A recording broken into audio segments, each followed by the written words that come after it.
Hey, I'm Coach C. Collins. Coach MJ. And welcome to About That Life podcast, where we talk about basketball life and everything in between. Thank you guys again for those who are consistently listening, for those who are supporting. We appreciate it as always. Go ahead, if you're watching it on YouTube, hit that like button, smash it for us, please. Destroy it, right?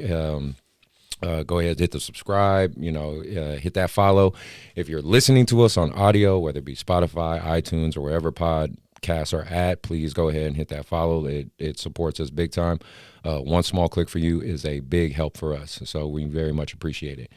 So today, what's today? It is December 10th. Right? Yep.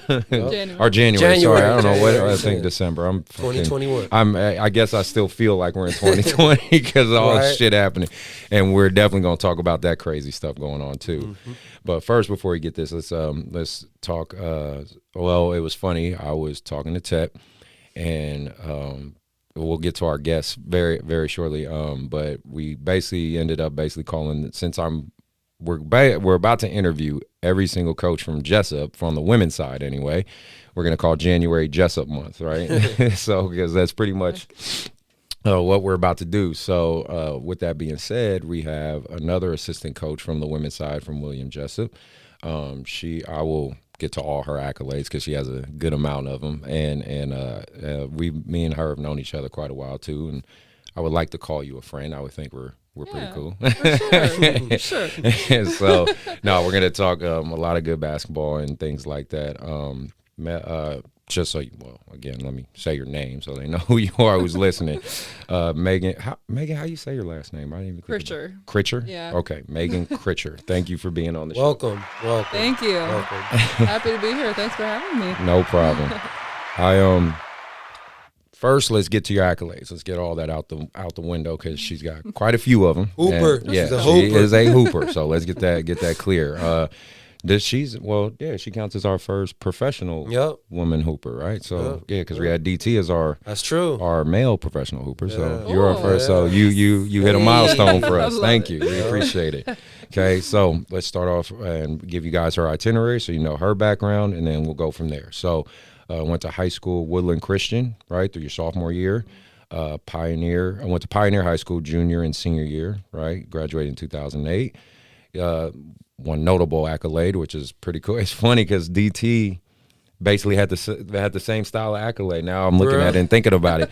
Her high school career, she had 645 blocks. Hey, I remember, and DT, if you look at that episode, that's what helped him stand out. Because didn't he have like 9 blocks in one game or some crazy stuff like that? I think like 14. Yeah, he had like 14. In one game. Yeah, so I that's think funny. that was my highest too, actually. That's crazy. That's funny. No, that's cool. That is actually really a funny, strange coincidence. That's funny. Blocks. And now senior season, league MVP, and nominated for McDonald's All-American. Hey, very cool. Okay. Very cool. Nice. Her AAU program is Sac Sting for 2 years and finished with NorCal Elite. Yeah. Okay. And we'll obviously talk more about your AAU experience and stuff like that because that's mainly obviously what our show is geared towards.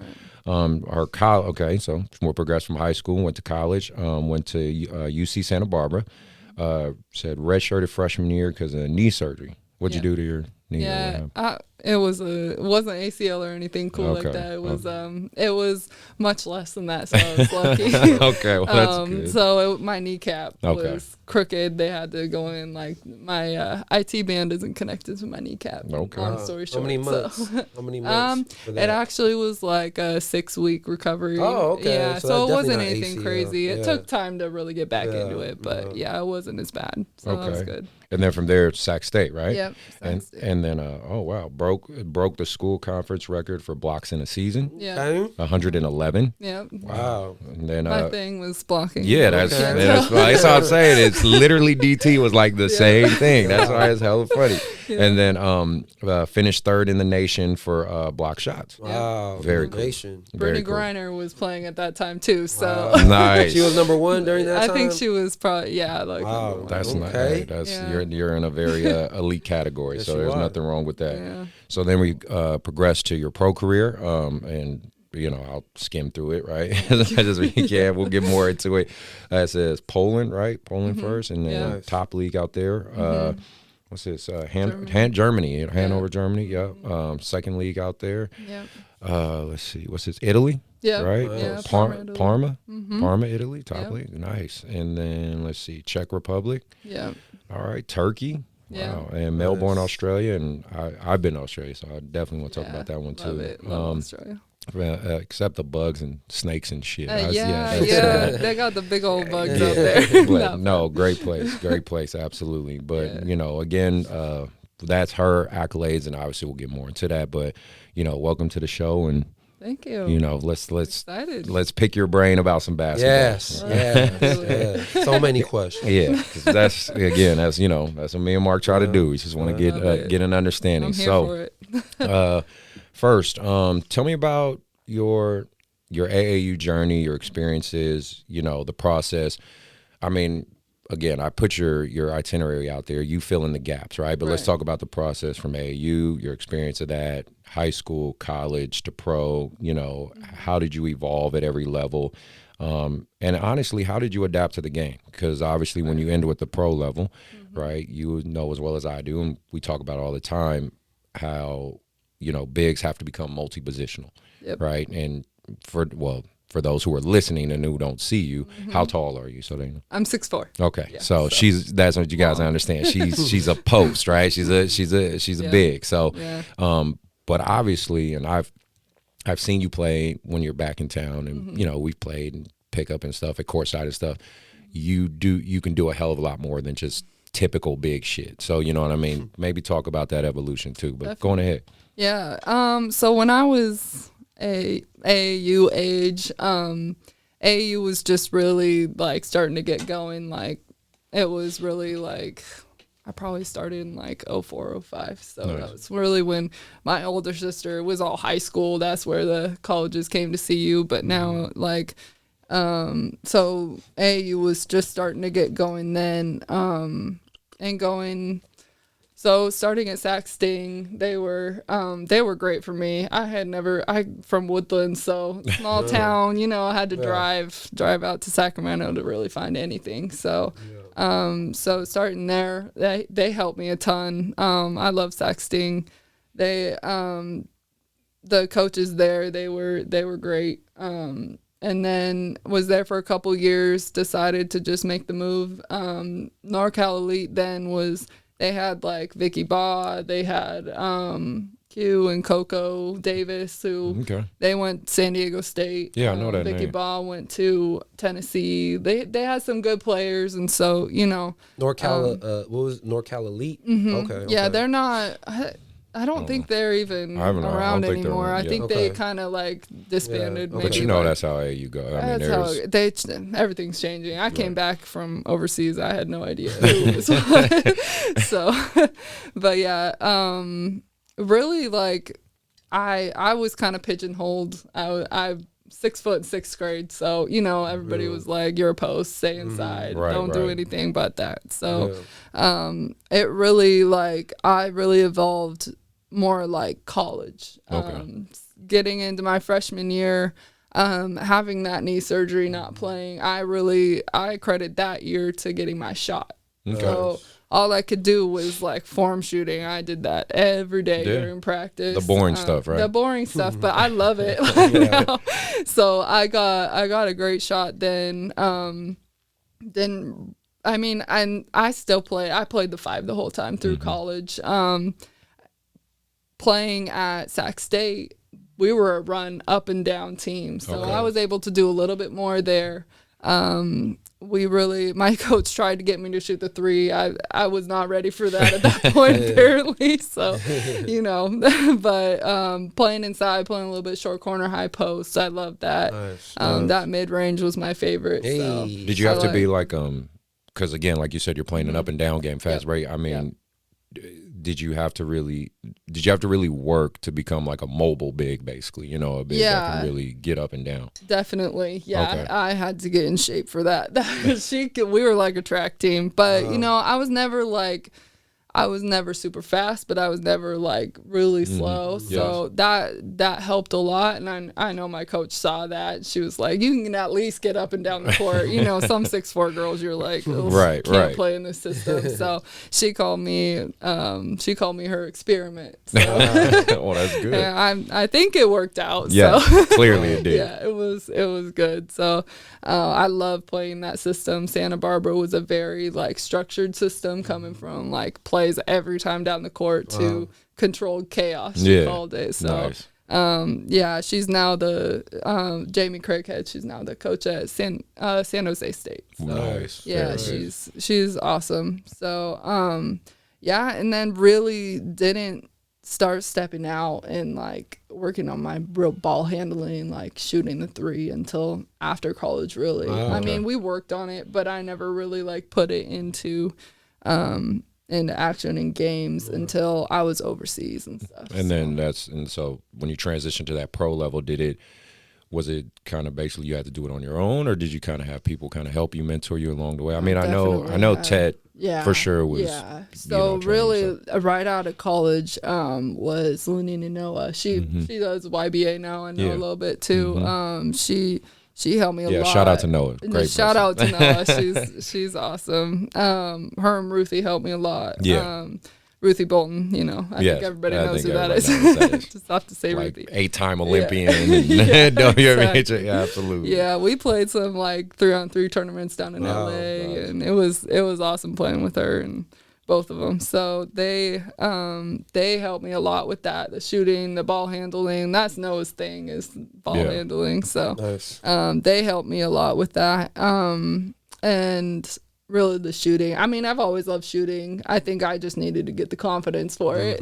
Right. Stepping out of my comfort zone in the post. So ended up really, most of the teams still overseas put me just in the post. I tried to step out and shoot when I could, but I have one coach in Australia. He actually let me like put in stuff so I could shoot, and I shot like I think like 42% that year. Okay. So you know, I was like, okay, I can shoot, but so definitely evolved as a player from high school to overseas, and it was fun crazy. Like being able to see that. So and then it's speaking just on that, and I think you can appreciate this as a trainer too. In my opinion, it's much it is difficult to basically teach a post, you know, to acclimate guard skills, but it is easier to kind of teach a guard, you know, big skill. You know what I mean? Not to say either job is more than the other, but it's like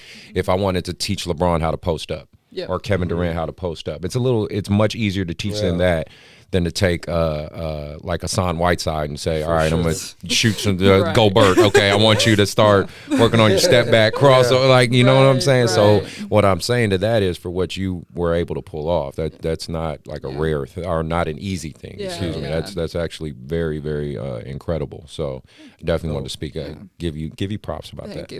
Appreciate it. No, I was talking to Ted last episode, obviously, and shout out to Ted because he'll kill me if I don't. Shout out to Ted too, because he got me right too. He trained me for a few years too. So. Nice. And you know, talking with his conversations, especially about women's basketball, and I think this is pretty relevant to you because I always want to get women's basketball or women's perspective on this, right? I'm just assuming this has happened through your course of it. Girls quitting, you know what I mean? Like just wake up one day and quit. And again, I don't coach women's basketball, but I see it myself from the outside, and I don't see that much with boys. They might quit once they realize, you know, either I'm better at another sport or I'm not gonna go very far in this. But it takes a lot to get a boy to quit. You know what I mean? But I've seen with some girls, you know, they just have one bad game and they're just like, I'm done forever. Like, you know what I'm saying? So, you know, I'm just kind of curious about your thoughts about that, and kind of, at least for you and your experience, what kept you going? You know, what made you say, I ain't quitting this shit. Like, I'm gonna do this. You know? What's your why? Yeah. So I think now, like touching on girls quitting, I think a lot of them, it's a social thing for them. for girls, it's like, I want to go play with my friends. I want to have fun. Like, some of them are doing it not to go to the WNBA. They're doing it because their friend told them they're going, so they wanted to go. I think girls are perfectionists, like, a little bit more than guys, and we run into that with the college level. Like, the girls I play, they want to do everything exactly right, how you say it, and we're trying to get them out of that mindset. But it's hard. I was the same way. I was like... That's a great perspective. I've never thought about that. But you actually brought us on. I know, that's really cool. I've never... You're right. That is very more traditional when it comes to women. Yeah, and you see, like, the open gyms, like, even adults, like, it's all guys. They're all playing, and I would even come to, like, courtside and stuff, and I was the only girl, maybe one of 2 or 3. But it's... girls kind of move on, and even this year with everybody getting a year back, we're not sure how many girls are gonna even want to stay, because they tend to be ready for the next thing and like move on with their life, whereas guys are like, I just want to hoop. Like, I don't care how if long. I knew I had a free basketball season, shit, I'll be a 6-year senior. I don't care. Damn. Right. So that's a big thing. Yeah, I think that's the biggest part of it. For me, I think I just loved playing. It was hard, don't get me wrong. Like, there were times where I hated it and wanted to quit, but I think for me, I loved it, and I loved the grind, and it was something I grew up doing since I've been like 5 years old. So I heard you say that you have siblings. I do. So like, when did it start? Like, did your mom or dad put the ball in your crib? Did your sister play basketball? You wanted to be like her? Like, where did it all start for you? Yeah, so I have 2 older sisters and a younger brother. So, and we were very much, like, we were talking about Woodland, small town, like, we all played sports. Nice. We all, like, kind of, everybody knew us as the, like, sports family out there, Nothing wrong with that. So we all played basketball and volleyball and soccer growing up. I stopped soccer in high school because I was like, I'm 6'4", so it's just not in the cards for me. So,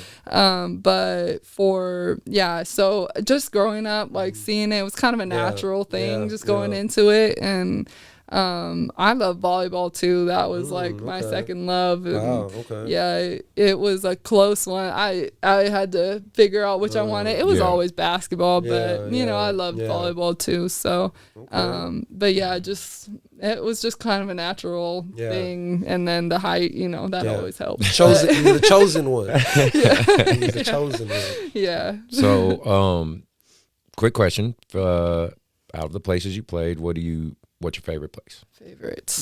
My favorite location was Italy. Nice. The food out there is not overrated. It was incredible. Yeah, and the country itself is awesome. Yeah, definitely my favorite place. Cool. So now let's transition to, you are now a coach. I am, yes. And I think we talked a little bit about that, about you becoming a coach and stuff like that, and going down this route, because that, I've obviously been doing it a while, so this is your first or second year at Jessup? Second year at Jessup. Second year at Jessup. So now you're basically officially a second year coach. I am. Yeah. How has that been? I mean, mentoring young women, right? You obviously have a great perspective that they can lean on. How has that been? It's been good. So I love it. I think I was ready for the change. When I finished playing, I was mentally done with it. I was like, I'm good. I went as far. I didn't want to stop early because I wanted to make sure that I wasn't like leaving and, what if? Should I go back? Right. Yeah. No, like, you can ask Tab, you can ask people, they'd be like, you want to go back? And I was like, no, I'm good. I'm done. I'm retired. Shoes are up. So, because I still wanted to play for fun and like enjoy it. So, I forgot the question now. No, I'm saying, how has it been mentoring the girls? Okay. So it's been great. It's been really fun. I've been able to really take like the good and bad that I went through, and figuring out like how to do that like how to help the girls and really teach them. And I had some coaches that would be like, no, like don't do that, but never telling me like how to fix it or what to do. And that's a big thing for me, is really like giving them ways to be better and do better and everything. And I think that like that goes to stuff in life too. Like you can't. Very cool. Yeah, you gotta figure stuff out. You can't just say, oh, that's not right, and then it's done. Like, so. Well, and I think you give them a great perspective. You give them that's what's actually pretty cool, I guess, about your staff overall, right? Because think about it. You guys are a smaller school, right? Overall, in the grand scheme of things. Definitely. But you have a head coach who's an ex-D1 coach at Duke of all places, right? Like an D1 coach, you know what I mean? You have an ex-pro center and who's the assistant coach, and Ted, who was a very high-level NAI player as well, but also just a very good coach and mentor as well. And for a small market school to have that kind of coaching staff is crazy. Unreal. That's unheard of. You know what I mean? You definitely don't see that. Not at the NAI level. That's just not typical. So it's exciting for the future. Exactly. So, awesome. So I think you guys are going to do really well. Yeah, I love it. We all work really well together. We complement each other in more ways than that too. Like it's crazy. It's really fun working with them. Do you No, go ahead. No, I was thinking of something funny. I was kind of like, we're talking some shit. Okay. I was saying, imagine going to their game, right? And then y'all saw this video. And this dude was laughing at an NBA game where the coach stood up and he was short as shit because the rest of them. So it's like, no, like imagine, like she's way taller than Ted and the head coach too. You imagine them all standing up and they like, and then they see them. I'm just picturing that in my head. That's fucked up, but that's what I'm seeing in my head. But go ahead, ask your question. And I'm not afraid to wear heels either. So it's a couple extra inches there. Like, oh man, I'm sorry. That was just hella funny. That's to me. funny. That's pretty funny. Shots fired. I'm sorry. I just had to throw that out there. But go ahead, Mark. Ask your question. Man, you made me forget. So I was gonna ask. So yeah, like you just said, like from you playing professionally, you're just saying like, because I'm kind of similar to where which I wanted to go back and ask with the politics of playing overseas, and like you said, it was kind of draining you, and you know what I'm saying, and then for you to make this switch to now that you're coaching, would you say, because to me, I felt, and it took me a while too. It took me a while. I had to fall in love and be like, all right, let's leave San Diego to move to Dixon to really. But for you, right? Like, would you say that it's easy? Like, I don't know. For me, I felt like when I finally made the decision, I'm done playing. You know what I'm saying? I'm a do this training thing and really just be a mentor. Because like I said, I felt like before I was still kind of selfish for myself. Because like I still want to hoop. I still want to put in hours for myself. Where now, being a mentor and helping these other kids, the hours that I used to do for myself, I have to give it to them. Would you feel like it's an easy transition? Like, do you feel like I'm right at home? Like, this is like, do you feel that way when doing the coaching thing, or is it still, you're still learning a lot, I'm assuming? So the transition for me was when I stopped playing, and it was that like time in between like playing and coaching, because then I wasn't actually sure if I wanted to coach right after I was done playing. I always said, I coached high school when I was in between seasons and stuff, and it was just like assistant. It wasn't anything serious, but I really, if I was going to make a career out of it, I wanted to do college. Nice. So it really was that time in between that was tough, and I was like, who am I? Like, what am I doing? And I know everybody talks about it, but it's real. Like that was my whole identity was basketball, and so it was like I go from this like glamorous lifestyle that everybody thinks to working at a grocery store and I was like, there were times where I was having anxiety, like trying to figure it out. But then I think talking to one of my friends, I went out, my friend in South Carolina, and he coached D1. He's a trainer. And he was like, try it for a year. If you hate it, then you don't have to do it anymore. And I was like, I knew that, but sometimes you got to have somebody you need that say it to you. Absolutely. So I was like, okay. And then it was like July, and I was like, I don't even know if I can get a job at this point. But then, Ted. Right. And he had hit me up about the job like in May or something. And I was like, I don't know if I want to do that. And I had worked out with them a little bit when I was home in between seasons. And so I knew Kurt, the head coach, a little bit. So I was like, you know what? I'm just going to apply. I'm going to hit him up, like see if this works out. And like, I think a week later I had the job. So it was just like God's timing on that. Yeah, it was crazy. So is there anything you reflect on that maybe you thought like, maybe I should have done this different or done that different, or you feel pretty like, you know what, everything was okay? I think I needed that break. Okay. I think it all worked out perfully, honestly. Nice. I'm at home. I'm around family. I missed that for 5 years. I was in and out. And 3 of my nephews and niece were born at that time. So I missed a lot of their life leading up to that. So it's been nice being home and being able to be around them, and that's been huge. So not to say I want to stay or will stay in Sac forever. Maybe I will, maybe I won't, but it's been really nice right now. Very cool. Yeah. So I wanted to go into the WNBA a little bit because, again, if I have a woman on the show, I really want your guys' perspective. For sure. For one, did you ever have any thoughts of like trying out for the WNBA or going? I mean, in your career, did that ever happen for you? It definitely crossed my mind a few times, but it was never something that I was like, I have to get to the WNBA. Okay. It wasn't. I wanted to play basketball to enjoy it and travel the world really after college.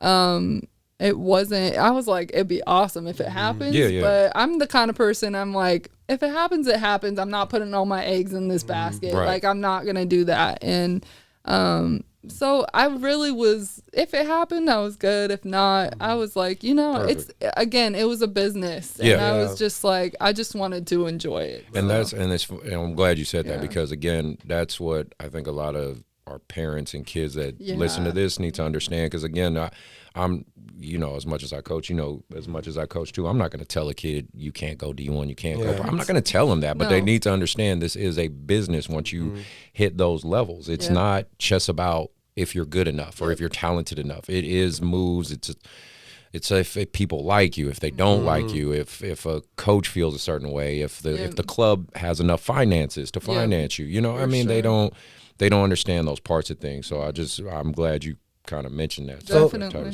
So kind of staying on that topic of having in your head like, okay, maybe I would try to go WNBA or not.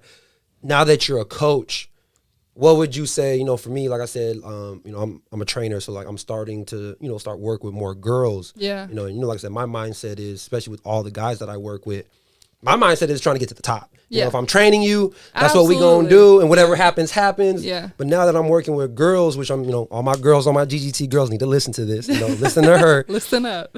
Now that you're a coach, and also playing at a high level, for a girl, what does it take to not only play Division I basketball, but also play pro? Whether that's overseas or, for a woman, for a girl, a high school girl listening right now, the girls that I work with, whether they're 5'11", 6'2", or whether they're 5'2", 5'4". Right. I know you're a big, but you've also played with wings and guards. For a girl, what is it now if they're young? What I'm saying? Like I said, I'm trying to pick your brain. For sure. What does it take for them to get there? What do they have to do mentally, skill-wise? Is it the hours they put in? Is it mental toughness? Like, what is it? I think it's a little bit of everything, but I would say finding your niche, like, especially for the 5'2", 5'4", like everybody, I'm 5'2", I'm not going to make it D1. Yeah. I had Fantasia Hilliard and Allie Moreno, who both played with me at Sac State, and I had a couple on UC Santa Barbara who weren't like super tall. Yeah. You don't have to be tall, but Allie could shoot the crap out of the ball, and Tay could shoot, and she was quick, and could pass. And so if you find what you're good at, work on that. I feel like a lot of girls think I have to be able to do everything. And like, yes, you should work on everything, but like really hone in on those like those talents that you have and you're just naturally good at, because that's gonna make you stand out and that's gonna get you farther. As our shot blocker says right here. Right. Volleyball actually helped a lot with that on timing and everything. Yeah, okay. Like other sports help too. Like soccer, I think I give soccer credit for my like coordination because you know, going 6'4", using that stuff like, and not just killing yourself in one sport hours and hours. Volleyball, I loved it because it was my time away from basketball. And now I think a lot of kids think like I have to go hours and hours like all year round, and you get burnt out. And like, yes, you have to work hard. Yes, I put hours in, especially overseas. Me and Tab worked out a lot together. We'd do 3 workouts a day, getting up at 5, 6 a.m. and going to courtside at 10 o'clock at night till midnight. So, like, it's just, I mean, you got to find that sweet spot. But I was also overseas. That's all I was doing. I wasn't going to class or going to school or anything. So you gotta find that sweet spot for you. And if you do love doing it all the time, go ahead. If not, like, find that middle ground and to stay happy with it and enjoy it. That's great. Yeah. That's perfect. I mean, nice. Well then, just talking about the NBA a little bit more before we move on to the next thing. You know, obviously there's this wage gap, right? Yeah. And I know, I more or less want your opinion because you're a woman who played at a very high level and you can empathize with it as a peer in the sport. You know, do you kind of look at the WNBA and think like, man, there's just a few things they can adjust and maybe get some more money, or do they just like flat out like, nah, people got to figure out a way to get them more money? I mean, what is your overall take on it? I'm just curious of your opinion. I mean, I think a little bit of both, but it's like they got to find a market that will really like cater to them. Like they're kind of not all over the place, but you know, they got to like direct it towards like a certain market, and I don't know exactly what that is. Like whatever they have right now, it's not working. Really, like it's not. I mean, and like the NBA is great because I mean they're athletic, but girls' game is changing and it is getting better. They are getting more views now, but even like during this COVID, like they can use this to their advantage too. Like getting more people watching and making it a little more entertaining, I guess. But that doesn't mean like dunking, all that. Like the girls' game is great. Like they are so good and talented, and I think the girls, I think it's really honing in on a certain market and figuring that out for them. And but I agree, like the wage gap it's ridiculous. But I also understand it to one point, like not as many people watch and support it, which is really sad. But hopefully it turns around soon. Because I have a vested interest in that myself because I have a daughter. And I hope she plays basketball one day because her mother's 6'1". Right. So you know, I have a vested interest. You know, there's no and I watch it myself. But again, I feel like we're all basketball purists. For you people who are watching or listening, like even Ty, my camera guy, right? We are all basketball purists. We love the game. We're here obviously talking about the game. So we can enjoy watching it. But obviously we're trying to find, like you said, that niche for the casual person, right? So like if I sit somebody down and I'm like, hey, watch this, and I don't want them to be like, oh, this is fucking terrible. I want, you know what I mean? That has to be the question that gets answered. But you know, like I said, I just wanted your perspective. Last thing before we move on to everything else, what's your future goals? You know, what's 5 years from now, you know, what would you like to do? And also, after you answer that, because and I'm going to probably talk about this more, but the head coach from Jessup, your boss, was Hernando, right? He's going to be here next week on the show, which is great. So I said Jessup January.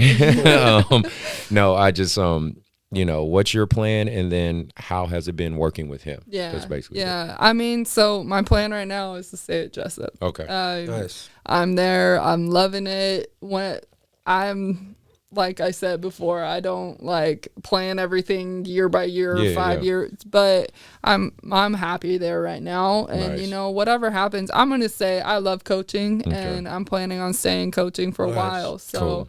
that for the foreseeable future. So whatever, like, I mean, I'm open to opportunities, but I also am very happy where I'm at right now. Very cool. Love working with Hernando and Ted, and I think we all work really well together, and we can really build this program and get it to a place where they've never been before, and try to get to a national level like consistently. So that's really where I'm at right now. Yeah. How is he as a coach? And you know, because Ted talked about it his episode. You know, you're saying, you know, the drills. I mean, you know, he is a D1 coach. He says he carries himself like that, and I've actually gotten because we started talking after Test Show. We were and he has his own podcast, right? Nice. He even wrote a book recently, right? And so I listened to his podcast a little bit because I'm trying to you know, learn this man's mind and his thinking and thought process. And he seems like a real high energy guy. Oh, you know what I mean? He seems like a really high energy, you know, super positive guy. So I'm actually pretty curious when he's on the show how he's gonna be. It'll be fun. But I was just curious your outlook on it and things like that. Yeah, no, he's got his. He's in everything. He's coaches in New Zealand. He, you know, is at Duke, does speaking. He does his leadership conference. Yeah, he does a ton, but he is trying to make it like a D1 program. Nice. Like run it like a D1 program. Obviously, you don't have the resources. You don't have everything like that, but on the court, it's the same thing. Like, and we all, I feel like, have that mentality too, that we're just, and we're doing things differently than I did at D1, and we're pushing them, but we keep those expectations high. Yeah. And that's what he does. And we bring the energy too, which helps like keep the girls energetic. And when we're more energetic than the girls, trickle down effect. then it's like, okay, you guys got to raise your level. But he's great with that, and he's great with we've been adapting a lot of things like towards the girls. You know, you come in with like, we're gonna do this, and this, and you gotta adapt sometimes. And we've changed some things in practice just from the break. We had like a 2-week break, and it's been awesome. We've been breaking up into groups and doing breakdown stuff, which has been great for them. So very cool. He's great. Nice. And obviously we'll get to know him more when he's on the show next week. So switching gears, let's talk the NBA, right? Let's talk a little bit about the NBA. So the first thing I wanted to talk about, because I keep seeing more and more of this person. I'll you know, feel free to jump in, or I'll update you on all the stuff. I want to talk about Larsa Pippen. Who's that? It's okay. That's Scottie Pippen's ex-wife. Oh, okay. And she is wilding the fuck out, bro. Why? I'm sorry. I was seeing so much stuff about her. I was like, holy shit. She is wilding. Really? Okay, so you know Malik Beasley, right? He plays for Ty, help me out here. Was it Utah? No, I can't. Malik Beasley. But either way, I'm gonna get more into this dude. College guy? No, he's an NBA pro. Nuggets. There you go. Oh, Plays for the Nuggets. Nuggets, right? So after Nate Robinson got his ass whooped by Jake Paul, this video came out about him getting his ass whooped by an NFL player over his Instagram girl. So his Instagram girl, he got pregnant. Damn. While she was pregnant, photos of him came out with Larsa Pippen. What the hell? Damn. And remember, Larsa Pippen left Scottie Pippen and was fucking on Future. What? Yeah, this is how crazy the story is. She's fucking on Future. She got famous from Basketball Wives. Wow. Right? Yeah. Which is funny because Basketball Wives, most of them aren't even wives, but still. Yeah. They're the side piece, basketball side piece, right? So, and then, so she, they got caught taking pictures together and stuff. They were just walking down the street while his Instagram girl is pregnant with his kid. Right, you know, pulled a whole Tristan Thompson. He's in pictures with Larsa Pippen. Larsa Pippen is now allegedly, and again, say this allegedly because I think this is total bullshit and speculation or whatever. They're saying LeBron James Jr. is now shooting his shot with this woman.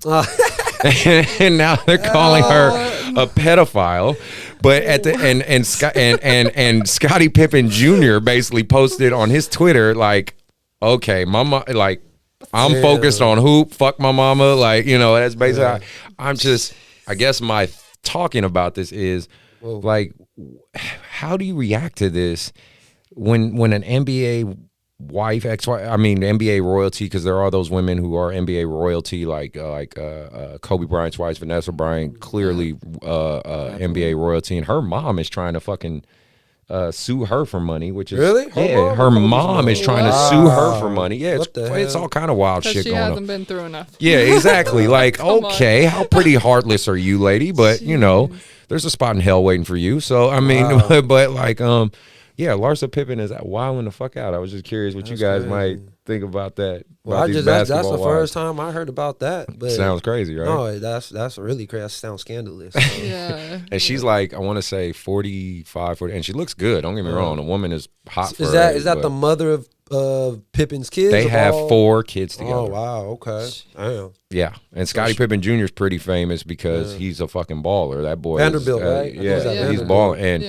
and she's public with this shit. She's not like hide. I mean, her and Malik Beasley on the street walking together, and Malik Beasley is like 23, 24. I don't. Scottie Pippen's ex-wife.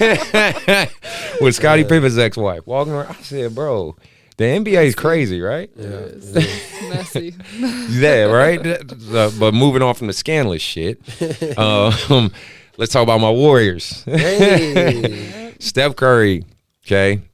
Remember last episode we were talking about how my Warriors need to step up, Meg. So you just, on Ted's episode. I and did then hear that, yes. Yeah, and sure enough, that same night he dropped 62. That was Must crazy. have listened to the podcast. Yeah. So Curry, bro. Yeah. Big props to you. Thank you for stepping your shit up. Let me see. I got a splash for him. Yeah. Splash for the splash, brother, man. He was killing. Yeah, he was. And vintage. I think even against the Clippers, he had 40 something. Or I think 38. They made a comeback. They were down by like 20. So, I mean, again, it's too early to say MVPs or any shit like that. But I'm just saying I do like that Steph Curry is putting the team on his back. In order for the Warriors to really be competitive and make the playoffs, he gonna have to be MVP Curry. Yes, that's just how it is. Because I mean, because he has no Clay. Yeah, and it's in Wiggins and. But he's that good though. Yeah. He's that good to carry them. Finally got Draymond back. Yeah, and Draymond's a good player. I mean, too many people look at his stats and they like, oh, he don't do. It's like we all know there's more than stats. Oh yeah, I was that kind of player. My stats were never like great, but it's like you do a lot of other stuff, and that's Draymond. He does a lot makes of the plays. He just stuff, but I think if you know the game, you know that. Your Lakers are number 1, right? We're 7-3 right now. I think they're number 1. So congratulations. In the beginning of the season, no, he's about to throw up. I'm just saying the beginning is for everybody. The NBA season don't start until after All-Star break. So LeBron, a lot of players, even with the Kyrie thing, everybody's like in and out of the rotation right now, especially with the COVID stuff. So I'm not really tripping right now. I'm worried about when we get to the finals, because we are going to get back to back. You know what I'm saying? So I'm just saying. So yeah. Oh well, Meg, who's your team? We didn't ask you that. I don't. Do you have one, I like watching players, but the Kings. I'm from here. Okay, fair enough. You're like my wife. But speaking of the Kings, didn't that one rookie? He had a hell of a game against Chicago the other day. I don't remember his name. Ty, if you could look up his name. I don't remember his name. The one from Iowa. The rookie for the Kings, right? For the Kings. I know you're talking about the dude from Iowa State. Yeah, my brother-in-law was talking about him this morning. He's killing it. The Kings got some good young. Did you see the thing about Bagley's dad? Put the tweet. Yes. They got some good young talent, but what's his name? It's the Kings. Oh, Tyrese Halliburton. Yeah, he's nice. Yeah, he's nice. He is. The Kings. They have nice young De'Aaron Fox, Bagley, him, Halliburton, but. It's the Kings. I mean, know. who gonna come out here? You know We'll come what? up one of these days. All right. What big free agent gonna come out here? I Hey, don't know. I respect the loyalty because Yeah. people don't understand. You I was know a it's Warriors hard. fan when Yeah. we were Yeah. terrible. You know Yeah, what I'm for a saying? long time. Yes, for a very long time. I don't know We'll nothing get about back that. there. I've only seen rings. You feel Oh, me? So here I we don't know. go. I've been to a couple parades myself, so I don't know about that life. I See don't these know. Lakers, man. See, I don't okay, know. you're I right. don't know. Fair enough. Could have had a ring. All right, right. That's true, but that Because of you there was guys, this so, interesting game in interesting. Sacramento. Just throwing that out there, fine. but no. Shit happens. Shit happens. Shit happens. Speaking of rookies and young guys, obviously we got to talk about LaMelo Ball. Oh yeah, And killed. his rookie year. I mean, do we think rookie of the year the way he's playing? What? Yeah, yeah. Playing right I don't know. now. Wiseman is killing it too, though. I like is, Wiseman. he That's is. on my Warriors team. sure. That's my big on Warriors. But Okay. no, he youngest player to Get record a triple double. Yeah. Yeah. So Yeah. congratulations to him. And then he obviously goes. The one thing I would say, no, when I watched the game with him and Lonzo, the Yeah. Pelicans and all that. The biggest thing I would say is, Lonzo's very much or maybe even too much, letting the game come to him. Too passive. Right? And his brother is like, fuck that, I'm going after it. Yeah. That's Right. kind of their personalities. Exactly. If you look at them, they just, Yeah. Lonzo's kind of laid back, like Yeah. whatever. And Yeah. yeah, Melo's not like that. No, but congratulations to you, Melo, if you ever hear this shit. But congratulations to getting that triple double. I mean, that's an accomplishment, no Yeah, doubt that's about huge. that. Well, his Yeah. dad said he gonna be the best one out of all three. So it's looking like that right now. Definitely looking like that. And then speaking on how COVID is affecting basketball and even the NBA, you got players sitting out now. Bradley Beal, right? He's sitting out because Westbrook with COVID protocols. You have Tatum, Celtics. yeah, and then obviously the main guy we want to talk about because I feel like he's getting weirder and weirder. Kyrie Irving. Yeah, he's And again, I'm not even mad at him about the sage and all this. I mean, Phil Jackson used to do stuff like that, but it's just now he's borderline getting to just that weird guy shit. You know what I mean? yeah. It's not like, oh, he's just deep. It's like, no, there's something wrong with this dude. Have you heard him? He calls himself and KD 7-Eleven in every interview. No, I didn't. You ever heard that? In No. every Really? interview, Oh. me 7-Eleven, we've been killing it. We just got to keep doing it. He doesn't say Kevin Durant. Who the- what- 7-Eleven because he But where wears does that- he wears 'cause- 11. yeah. KD wears 7. So Wow. he's been trying to I don't know. He's trying to brand it or what? yeah. That's what I hope he's doing. Every interview, Trying to make that happen, make it yeah, stick. he's like 7-Eleven, we are the leaders of this team. We're trying to do this. Like he don't even say KD or nothing. Yeah. So that's kind of weird. You know what I'm saying? And it's funny listening to all the other, broadcasters. They're laughing about it. And I don't know. I feel like KD and Kyrie are in their own world. Yeah. They're really, really good. So I feel like they don't care what anybody thinks. Clearly. You know what I'm saying? But at the same time, for us, especially in this social media era, they're so easy to get picked on and so many memes. Well, right KD now. doesn't care about buying a brush, so that's part of his problem. Yeah, he, man. he, he don't even want to wear a wave cap. I was like, bro, if Yeah. you're gonna do that, just You gotta. just do something with it. You're on TV. Be better. Exactly, Right? exactly. The Knicks are relevant, so I want to Yeah. give a shout out to them. They're I'll throw a splash out for the Knicks because they're actually 5-2 or 6-2 or something like that. And they haven't been relevant like that in a long time. So, and I'm not like a Knicks fan like that, but the reason I wanted to bring it up is because they have Tibbs, Coaching, yep, Coach coaching. Tibbs, and I'm a firm believer if you establish a culture, Yeah.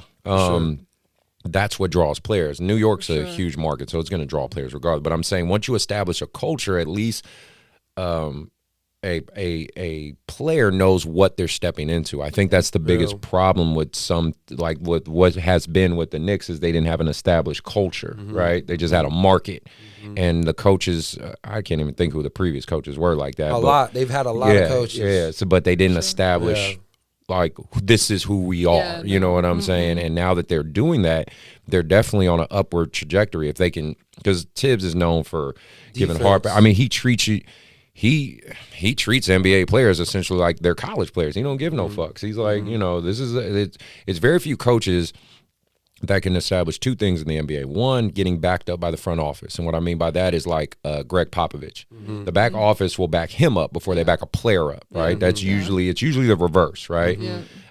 So that's big in his part. And then the second thing is the front office allowing a coach to really like establish a culture that, because again, you know, there's been players that have been pissed at Tibbs, or back in his history in Chicago, they're like, he works us too hard, or all the, you know, they complain to the NBA commission, you know what I'm saying? But he set that tone, and I really like that. Who's coaching Phoenix right now? Isn't it Monty Williams? Yeah, they love him. Yeah, him too. Like establishing a culture is a big deal. Yeah, and being able to do that in the NBA. Yeah, you know, because it's that's fucking hard. Yeah. College, you can kind of of course choose who you want. NBA, not as much. I mean, well, one thing that I've kind of like noticed, you know, with Tibbs is, like you said, like, one of the things too why he, you know, remember he was in Chicago, he did get fired and went to Minnesota and got fired. You know, he does, there's results, but a lot of it, he still has that old school mindset. The thing that I've seen different this year with the Knicks is he's kind of been adapting to the times, because players are different today. You know what I'm saying? With all the money that they get paid, you can't talk to them a certain type of way like it was maybe in the 90s. And I think that's what kind of got him a lot of trouble before. But what I'm noticing, you know, because I've watched a couple games and stuff like that, is like Julius Randle. Julius Randle's averaging close to a triple-double. That he has him playing the point forward, bringing the ball up, facilitating, you know, and for a coach like that to kind of go that route with somebody like that, the players want to play for him. You know, like they want to do this, and he already brings the defensive side of it, but the Knicks are just, to me, it all starts in the front office. Like, they just got, like, I think a new GM, but Dolan has to go. Because regardless of this early start, they're not, I don't know, I doubt that they're going to make a deep run in the playoffs. It's still early. It's you know, the East, who knows? Yeah, but I just think that I don't think any top players are ever going to come to New York, to be honest. So right. We'll see. But at least it's a good start. They're going in the right direction. Yeah. I've seen the Kings start 7-2, but you know, it's still. I mean, I don't know. You know what I'm saying? I don't know. Get into that. I mean, you know, every year they have a it's great like, young this is it, and then right. You know, I just watched maybe basketball in June. That's, you know, right. And to be fair, you're absolutely True. right. So, but the West is tough, so it is. You know, it is what it is. But the East has gotten better. So, but the other thing I want to talk about, just briefly, because we are still mainly an AAU podcast. My facility might open this week, so yay! I'm happy about that shit. You know, if Department of Justice, I guess, gives us that green light, then you know maybe we'll open up. For some reason, Ken G, the founder, for most of you guys know, thinks we're so important that we're being stalked every day by them. We're not that important, Ken. I'm going to tell you that right now. They're not looking at us like that. But you know, that's just my 2 cents there. What I wanted to really delve into and talk about was, because again, for those who listen and those who know me and know this show, who's been listening consistently and things like that, we really try to briefly talk about political things and things like that, but I feel obviously this is pretty fucking relevant. We all know about the Capitol riot, the coup, the uprising, the whatever the fuck. I just call it a criminal terrorist act. That's just me personally. Just fucking terrorism in a bold-face era. Obviously, us being in California, and that's what I have to acknowledge too, because you guys have traveled, you've seen, you know, even in our own country and things like that. We are very different as a state compared to the rest of the country. Oh yeah, we just are. You know what I mean? Even in comparison to the rest of the world, you know. But for sure, just in the U.S. and seeing all this division, all these basically closet racists who feel emboldened to come out, right? You know what I mean? And I'm obviously, even for you, Meg, you're a Caucasian woman, so I'm sure you've been in situations. But that's what I think is interesting too, because you play in a predominantly African American sport, black sport. I'm sure I know for a fact you got plenty of black friends, guys and girls, and everything in between, and you know all this crazy shit's going on. I mean, I don't know what it's going to take for things to be okay. I don't know how we're going to get this shit right. I just think the start is we got to get that fucking orange Cheeto out of the White House. And that's just my opinion, wait. you know? Yeah, exactly. You guys got any thoughts on this one? Yeah, what do you do? I mean, and I tell like people in my circle, I'm like, you got to start with around you. It's not like we can't change the world and like in one day, you know, and obviously it's going to take a lot, but you know, just trying to educate. And we've talked a lot with our team and had a lot of conversations, tough conversations, because we have girls from all kinds of different backgrounds and really like it's really just understanding each other. You don't have to agree on everything. You don't have to love what one person does, but you know, you got to understand their perspective, and I think that's the biggest thing. But you know, like our president does not feel that way. It's one way, and he's very just dividing the whole nation, and it's really showing, especially in this last week. It's definitely become a lot more in your face. Yes, very if it wasn't before. What about you, Mark? Any thoughts?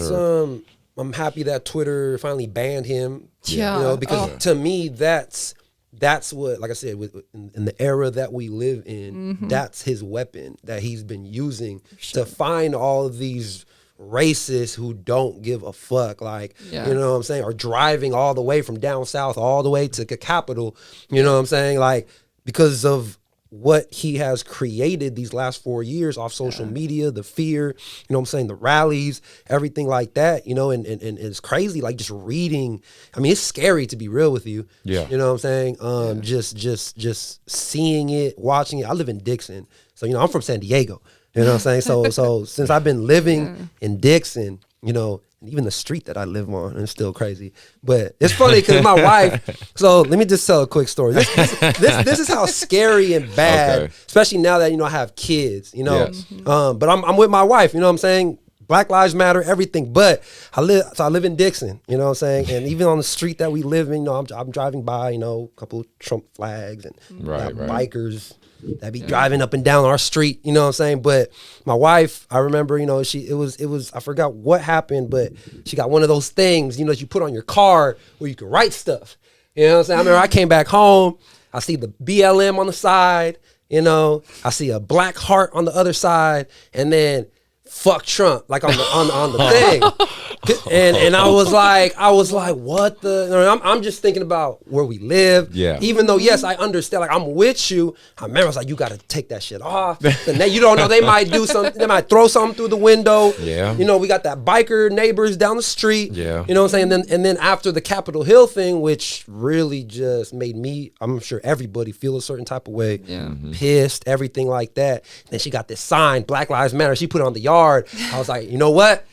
Let's leave it there. You know what I'm saying? I was like, fuck it. You know what I'm saying? Like, and to me, I just feel like, even though shit is getting crazy, I feel like this is the kind of, I feel like in anything in life, in order to become successful and see success, you have to like go through the trenches first. And I feel like right now with all this crazy shit that's happening, I think this is a sign, because to me, it's all these people are coming out because they know that things are changing. You know what I'm saying? They're getting scared. You know what I'm saying? And the country's at a tipping point. Exactly. You know what I'm saying? Trump he can't do shit. Like, he sees that he's losing the power. So for us to be in this position where, okay, things are getting crazy, but we know, I still believe that 2021 is going to be a good year. You know what I'm saying? Like, I still believe that, because it's going to start when he gets out of here.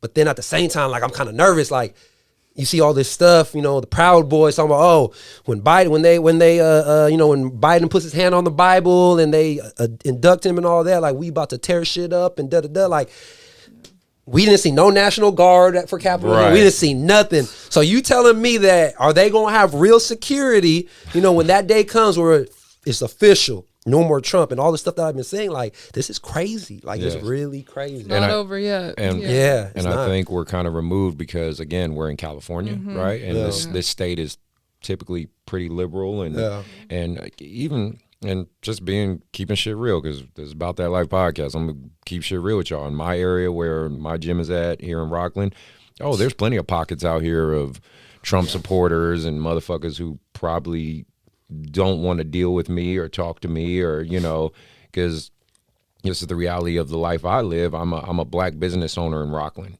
I'm probably 0.00001% of black business owners in Rockland. Like, you know what I mean? I am, and I'm mixed. So, you know, I am that small ass percentage, and it's like, I see it, you know, and I don't give a shit because my mom was ex-Black Panther. Grew up in Oakland. My mom was ex-Black Panther. That's the heritage I come from. Nice. You know, my grandmother walked with Rosa Parks. You know what I mean? So that's where this attitude of I don't give a fuck comes from. It was instilled in me by my grandmother and mother because those who raised me. Me seeing this. It's kind of a necessary evil. I hate to say it. It's like I said, the country's at a tipping point, and we have a lot of people who have made their lines understand. The best part of what I'm seeing is, which is a combination of things, is we have white allies, right? Like we joked about when Jay was on the podcast, right? But that's a real thing. Like, you know, like I fucks with you, Meg. You know that. Like we cool as that, and I feel like.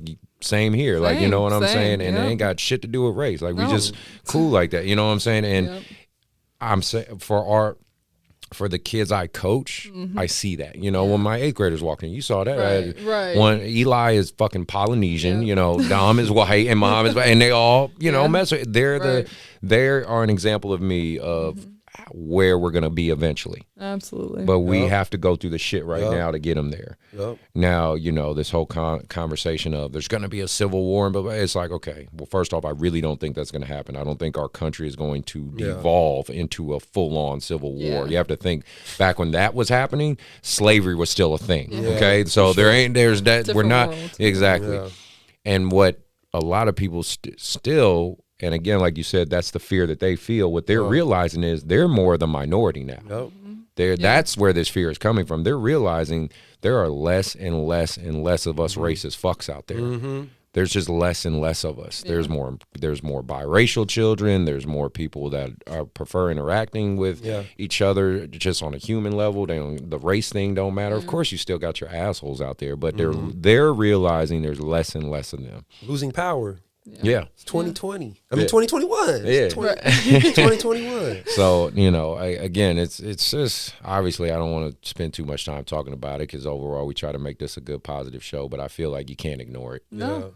I have all my nieces and nephews. They're mixed. So it's like, I mean, I feel like I have to, you know, do something, you know, talk about it. And like, they're going to be growing up in this world that is going to go like one of two ways. Like, and not everybody, obviously, you're going to go, certain parts of the country are never going to change. But, you know, that's what I love about California and out here. It's very accepting. And you don't really have to worry about that. Whereas you go somewhere else and you were looked at sideways because of that. Absolutely. So, you know. Well, then going on to respectfully disrespectful, let's get back to AAU. So, you know, I wanted to get back to that AAU basketball in general, kind of my outlook, and wanted to talk about your outlook here, Meg, since you're here.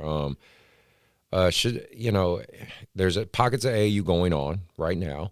In Yuba, there's other gyms doing their thing, obviously. I say let the kids play. You know what I mean? The kids should be able to play. Obviously, parents have to decide within their families if they feel comfortable letting the kids go out or not. But it seems to be an overall consensus that most people are comfortable with it. However, I'm not, and I always have to repeat this, I'm not minimizing the risk. I'm not minimizing COVID. I'm not minimizing the deaths that have happened. I am not minimizing that. But it is very hard to tell people, pay your bills, you know, pay your child support, pay whatever, do what you got to do, but we're going to close everything down. Yeah. Like how can we possibly do that? Because the country, the federal government isn't pushing money out fast enough. Yeah. So the one few things that we as, you know, just athletes and parents and everything can hold on to is let these kids have some fun and play basketball, right?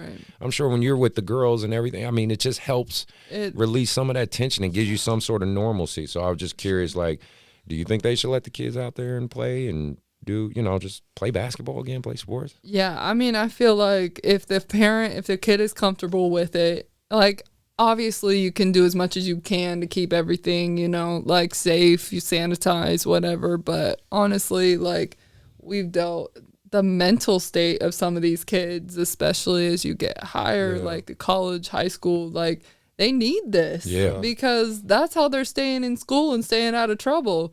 They don't have this. They're just putting their energy into anything else they can find. And so I think for a lot of them, like, as long as you're safe, and like a lot of people have a lot of different opinions, but that age they're at very low risk, you know, like, and not saying that you shouldn't be careful, but I mean, let the kids play, like, let them enjoy their life, because everything else has changed. So I mean, as long as they're comfortable with it, their parents are comfortable with it, I would say let them get out there, right? Yeah. What about you, Mark? Let them play? Yeah. Oh yeah, you know me. I've been busy. I've been busy with no high school sports. You know what I'm saying? I've been in the lab. So going outside. One thing that I've been noticing is there are the parents, which it's understandable. Like, everybody has their reasons. Everybody, you know, has their own beliefs. You know, where I've had kids that, you know, I had a couple parents, you know, ask me, all right, so what are your protocols? Do you sanitize? Do you wear masks? And I got some other parents, you know, they ain't tripping. You know, they just, you know, they just need work. So it's been interesting, like, navigating through all this. And like I said, like, I'm still, a lot of places in Solano County are closed. So, you know, like, I've been outside. So, but at the same time, I just noticed that the kids that I work with, you know what I'm saying, like, they tell me, you know, like, oh, like, you know, like, doing online schooling is like, it's weird, or the motivation, and, you know what I'm saying? I mean, I'm passing my classes, but it's like, I don't know. It's not, you know, like, a lot of kids are just cheating, or they're, you know what I'm saying? Like, so it's like, it's crazy knowing that they've been going through this for almost a year, you know? And then, of course, to train or to go find a gym or practice or anything is just like a change. You know, it's like, okay, like, we working, you know, if anything, I feel like the sessions have been more intense, to be honest. So that's kind of my perspective, how I've been seeing things. Well, I definitely think this is getting a bit excessive. I mean, we've been shut down. I know, at least I could say for my gym, been shut down since December, January. We're now going, you know, through January, probably going into February. I hope it changes. I mean, you know, Ted talked about it yesterday. Even with high school, you got to be in a certain color, you got to be in a certain tier, and pods. You know what I mean. And again, we're even doing that a little bit. And it's tough, man. It's just it's tough, and you know, I just can't reiterate it enough. Like, kids, hang in there, because I do know some of the kids listen to the show, and, you know, hang in there, fellas. Keep working, girls, keep working. Exactly. Just do what you can. You know, we know it's. I feel bad for them. I don't know if I was their age, how the fuck I could handle this. I'm hanging on just because I got to. We grown. We got other shit to worry about. But I'm like, man, if I'm 15-year-old, 16-year-old me. Trying to figure themselves out, right? Yeah, this shit's without tough. all this. It's tough without all this. So, you know, I just wanted to touch on that. I wanted to also, having you here, we have a unique perspective too. I wanted to talk about your the women's basketball overseas, and, you know, in other countries and stuff, and women's basketball here. Do you acknowledge or see a difference in the treatment, or just the overall atmosphere for it, or is it all, you know, pretty much the same from your perspective? I think it depends on the level you're at and, like, where you're playing. Like I was saying, Australia, we practice like 2-3 times a week. Right. Going from college to Europe, that is not the case. But I mean, Australia has great basketball players too. Nice. You see that. So, it's different. I would say the intensity here for me personally was more in college. Okay. But Europe, depending on the team I was on, some of them were super intense. You're going twice a day, and I mean, it's a job. It is more of a business over there. Okay. I know that happens in some colleges here. I was a little bit more like mid-major D1, but definitely over there, I think the biggest difference is, like, it's a business, and if you don't perform, then you're out. Bye. So, but yeah, the intensity for me personally was college. It was very intense, but I loved it. Cool. I loved every minute of it. Cool. And then, do you have any, like, I would say the coaching, like, for your coaching out there, like, you know, I know I wasn't. My coach wasn't really coaching me. I just really, he's just like, hey, just shoot some threes, and you better keep shooting them fucking threes. I mean, that basically was my level of coaching. You know, did you have any like coaches that really you gravitated with, or anything overseas that really like you felt helped you evolve your game? Yeah.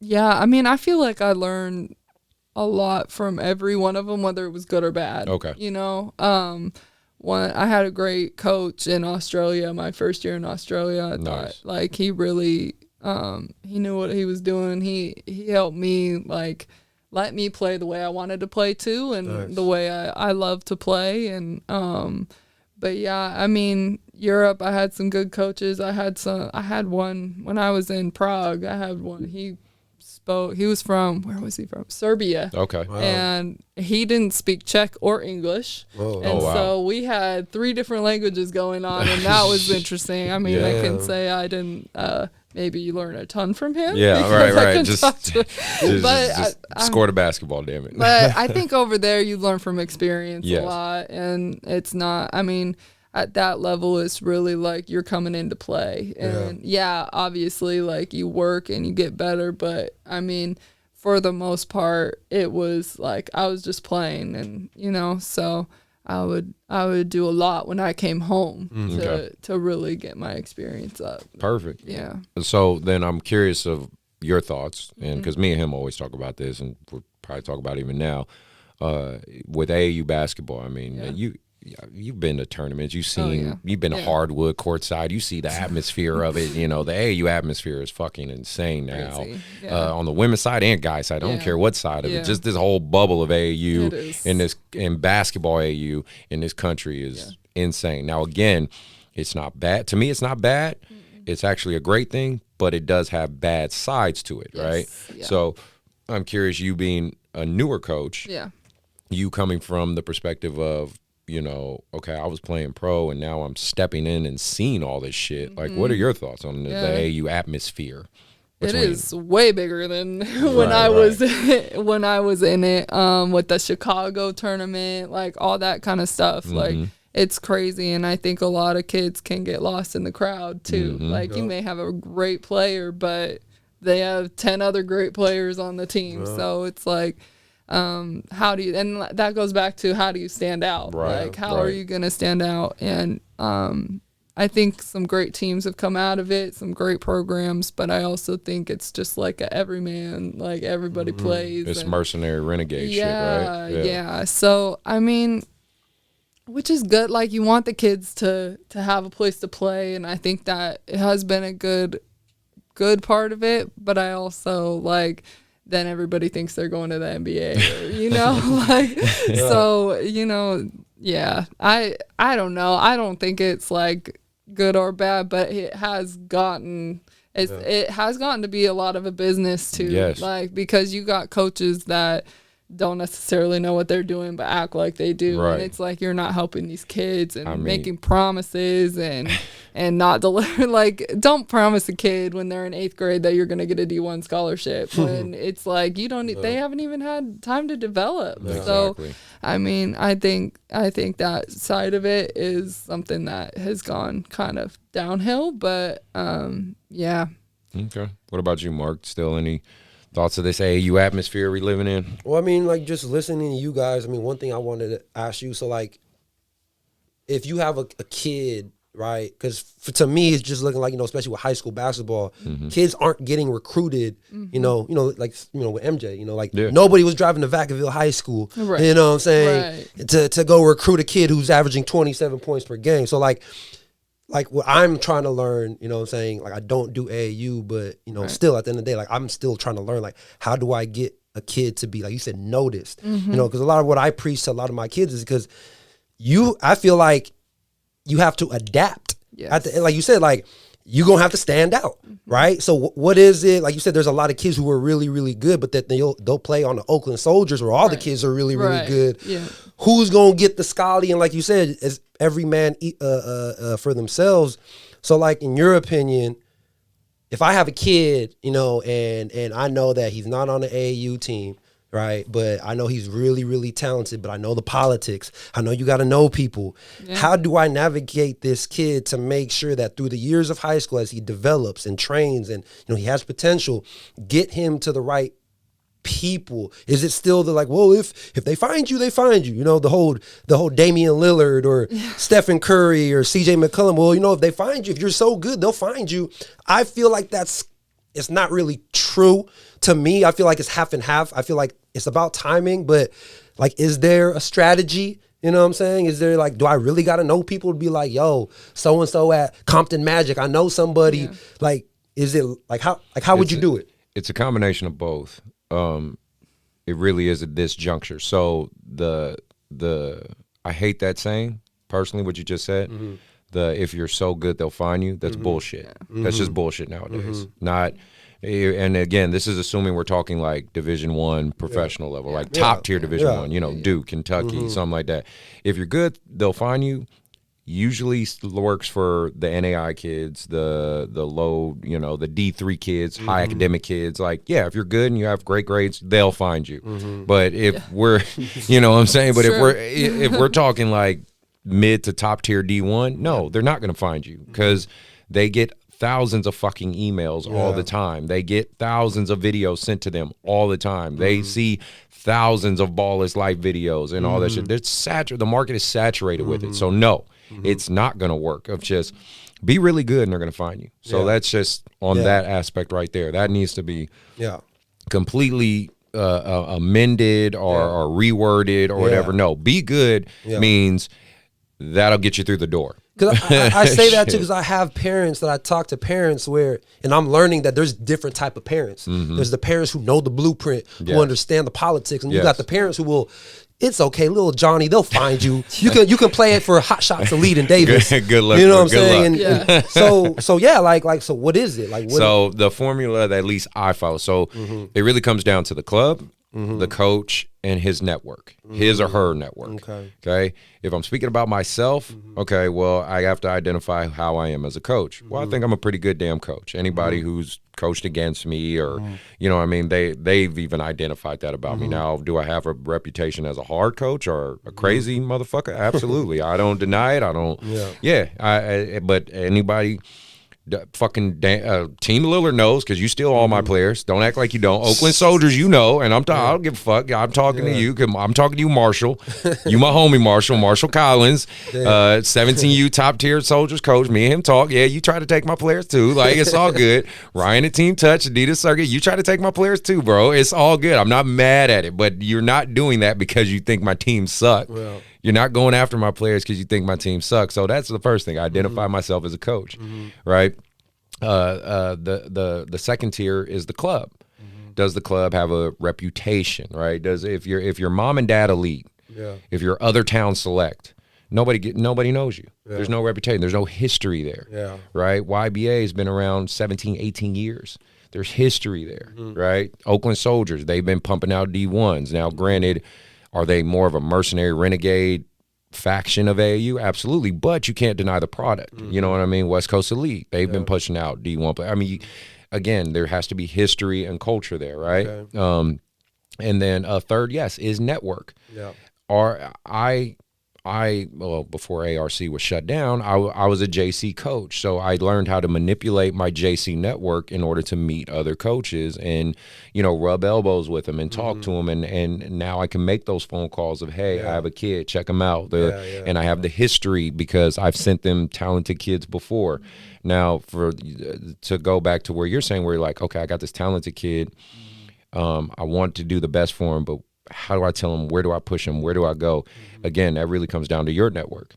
It really comes down to the people you know and the people you can trust. It really does come down to the individual that is the handler, right? That's what we would call you. You're the head. Like you've sent me at least 3 or 4 players right now between Daryl, right? Tariq, AJ, and I think, and then I got another one who just joined with Daryl's squad, Jaden Smith. A couple guys. Right, exactly. Got a couple GGT guys. That's the network portion, right? And that falls on you because you're the handler. So since I'm talking to you as the handler, that falls on that portion of you, and you're obviously trusting me and assuming that I'm going to put them in the position to be looked at the college. Because again, I don't walk into this thinking all my kids are going on D1. Fuck no, I don't do that. I'm very realistic with my kids and parents. Even on that 16U team, which I love to death and they're super talented. I think I only have 2, maybe 3 potential D1 guys. You know what I'm saying? And that's, again, they're sophomores. They're sophomores in high school. There's a lot of question marks about if that happened. Now, if you ask me, do I think they'll all be collegiate players? Absolutely. But what level, that's totally different. You know what I'm saying? Some might be at East Bay. Some might be at Jessup. Some might be, going to Florida. I mean, I don't know. We just have to, time will tell, right? So the best way I can say to answer your question is it really does come down to you trusting your instincts, you trusting in someone else, because again, I believe, I'm a firm believer that if you want to go somewhere fast, you go alone. If you want to go somewhere far, you go together. You know what I mean? You have to have a strong you have to have a strong network of people that you can trust that will help you get to that destination. You obviously trust me, and I trust in the people that I work with, which then gets these kids to where they potentially want to go. But on the flip side of it, are there people that lie and exploit, like what you were talking about, Meg, the people that lie and exploit and bullshit families, kids, and everything for either their own individual clout, for their money, because there is a lot of money being handled out here. It's just, I'm just going to be quite honest, like I always am on this show. And, a lot of vicarious living through, right? You see it with parents, which is weird as fuck, because again, if my son wants to play basketball, my daughter, I'm not living through him. Like, do your thing, bro. Like, it's your life. Right? But if you suck and you ask me, like, Dad, how'd I play? It was terrible. Like, I mean, that's what I'm gonna tell him. I mean, that's just.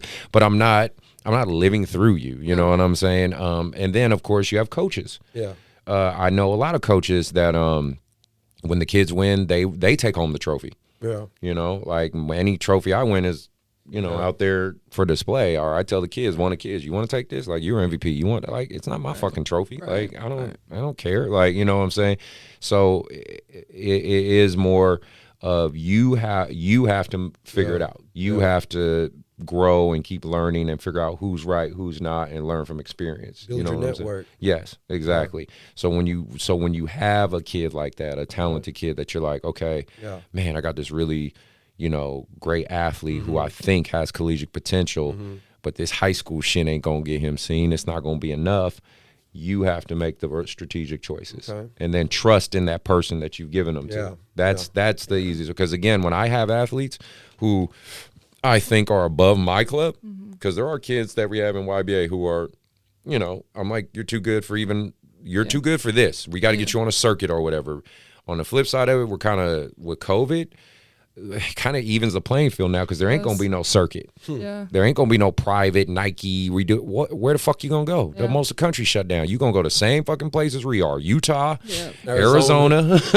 And maybe like you going to the same Nike. You going to the same motherfucking place I'm going. Like Under Armour, I'll see you there. Adidas, I'll be running against you too. Like that's so that kind of is now pretty cool, because even the playing field, right? Because that's what they could. But again, pre-COVID, right? If I have a player and I'm like, man, this kid's really, really good, I'll make a call to Marshall at the Oakland Soldiers and say, hey, I got a point guard. He's really fucking good.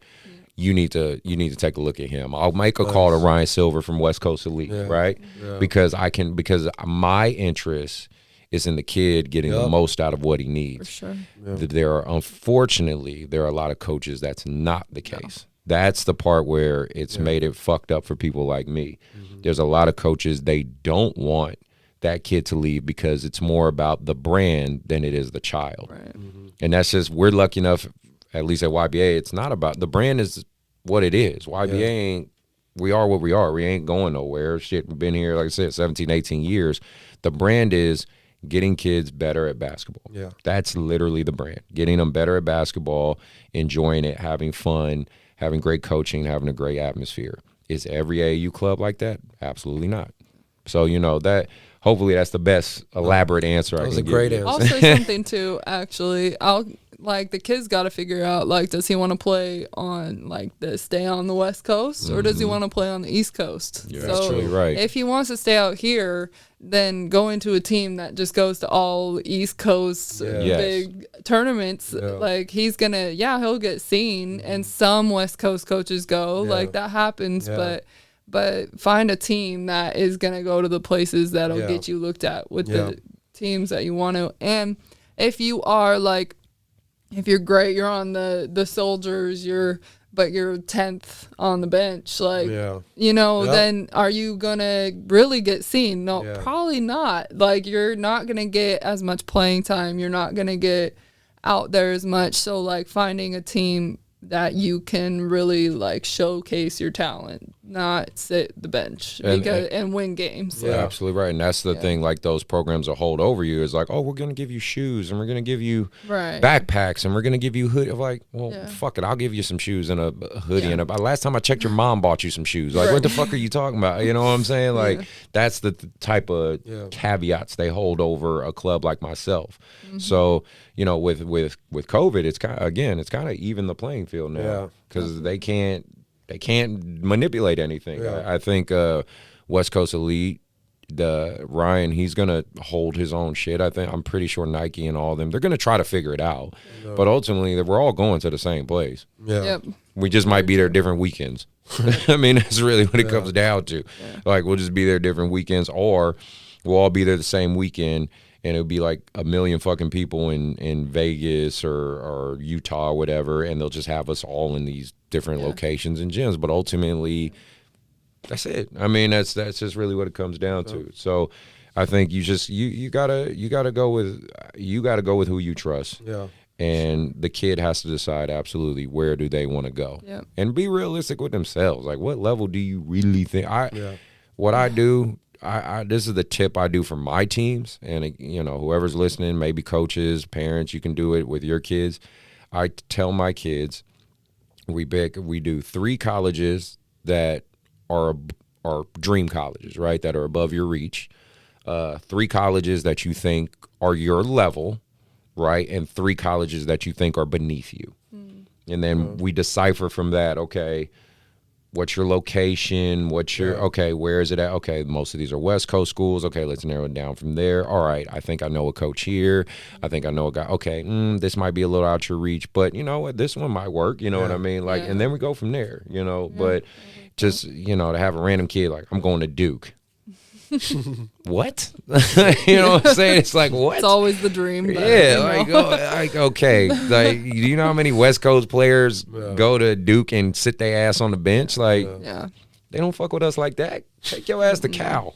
Go to Cal State East Bay. Like, what are you doing? You know, it's like it's Sac State. Like, it's right there. Like, I don't know, man. It's weird like that. Go but actually play somewhere. Yes, right, absolutely. On the bench for 4 years. Absolutely. I want to do our shout outs real quick before we close out of here. I wanted to give a shout out to Coach Chance Peterson.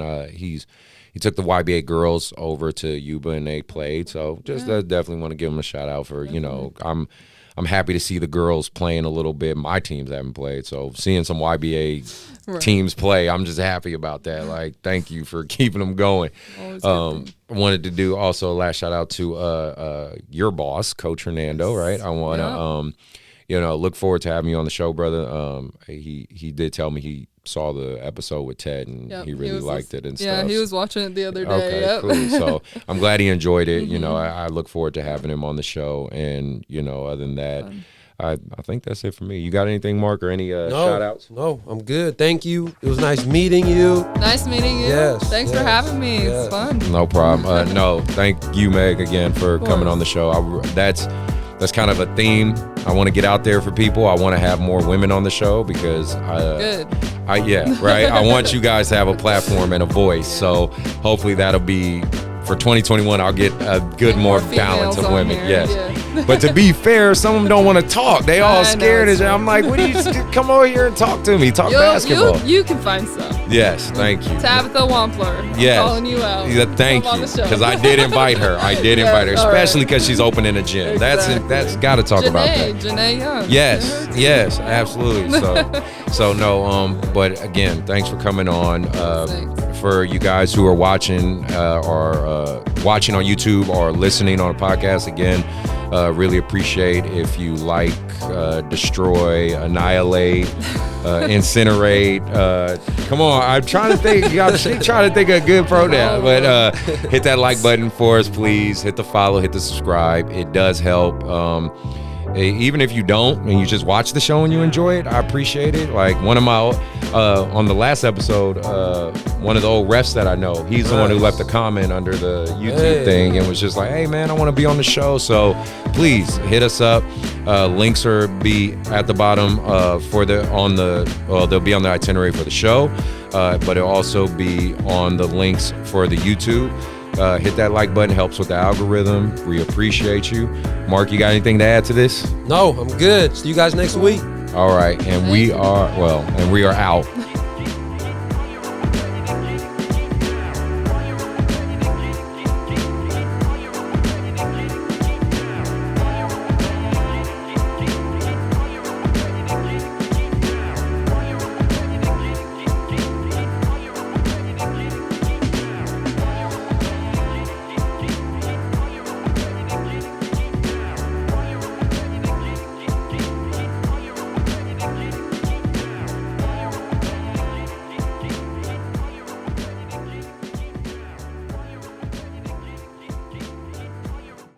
Hey, you reached the end of the show. Appreciate you getting there.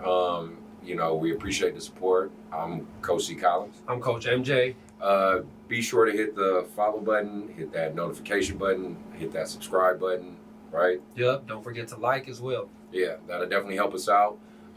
Again, we appreciate everybody who's out there, who's helping us out. We appreciate the support and the feedback, and hope to hear from you again soon. Thank you. All right, y'all.